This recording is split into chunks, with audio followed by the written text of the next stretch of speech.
U.S. wouldn't loan more doses to Canada? Well, as you all know, and I think everybody in here knows, we are loaning approximately 1.5 million doses of AstraZeneca to Canada, allowing them to receive doses sooner than they would through the normal procurement process. And we agree that the vaccine, the virus, I should say, knows no borders, and it's important to play a role in our global effort to get the pandemic under control. But the president, as the president of the United States, his focus is on ensuring adult Americans and the American people are vaccinated. As we've seen, as we've been talking about a little bit in this briefing, we know there are going to be ups and downs in that, and we've seen some areas where the virus numbers have gone up from what they have been before. We know this is going to be an up and down war against this virus, so that's where our focus needs to remain. But we remain open to the requests that are coming in from Canada to other countries around the world. We'll continue to discuss them. Because you were talking about the virus, of course, not respecting borders, and so I have side questions on this, because the fastest Canadians will be vaccinated, the earliest we could open the border. And has it been? Do you know if it's been evaluated how much it would help the U.S. economy and the growth of new jobs if the restrictions at the border were quickly loosened? I don't have any numbers on that. I will say that we certainly are eager to continue the constructive, productive relationship we have with the government of Canada, with the people of Canada. But our first priority right now is defeating the virus and ensuring the American people are vaccinated. And my last question is from Lalitja, our colleague from the Press Trust of India.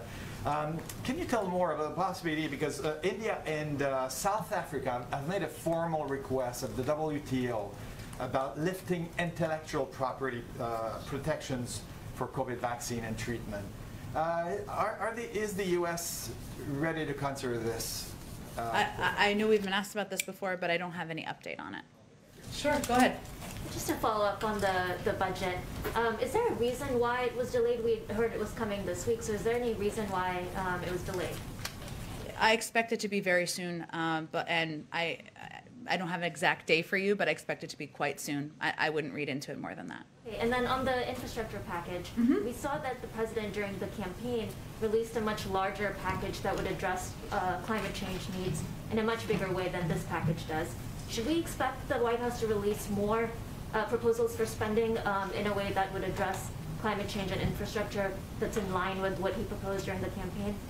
Well, first let me say that this package recognizes the profound urgency and existential threat of the climate crisis, and it recognizes the opportunity before us to rebuild our nation's infrastructure, power our nation with clean energy, and right the wrongs of past environmental justice. There is a significant amount in this package on climate green jobs. It will position the U.S. to meet President Biden's goals of creating a carbon-neutral power sector by 2035 and a clean energy economy by 2050. So it has a lot of good work in there by building modern, sustainable, and resilient infrastructure, ensuring clean, safe drinking water is a right and available to all communities, revolutionizing electric vehicle manufacturing, mobilizing the next generation of conservation and resilience workers. But climate and the crisis is a priority. It's one of the 4 crises the president has talked about being a priority for him as president. And certainly this is not the end of our work in addressing the climate crisis. So there could be a round 2, or perhaps in terms of addressing some of this with more spending? I expect we'll continue to work on solutions and options for addressing the climate crisis. But this package, that's been proposed, this $2 trillion package, is a climate bill in many ways, and there's a lot of work in there that is going to help revolutionize the clean energy jobs market. Go ahead in the back. Joan, you talked about the new CDC guidelines earlier for travel. Yeah. And if you're fully vaccinated, you don't need to have a COVID test if you're traveling abroad. How do you police that? How do we release it? Police that. Oh, police that. I mean, do you have vaccine passports? That's a private sector initiative, and one that we expect that they would be the drivers of to determine. It's just, these are public health guidelines in terms of what is safe, and that's why the CDC updated them. But when you heard Marty Walsh talking about how people are wary about coming back to work because Yeah. of these things, do you think that there might come a time where you need to have vaccine passports, which will kind of be your gateway to carrying on normal life?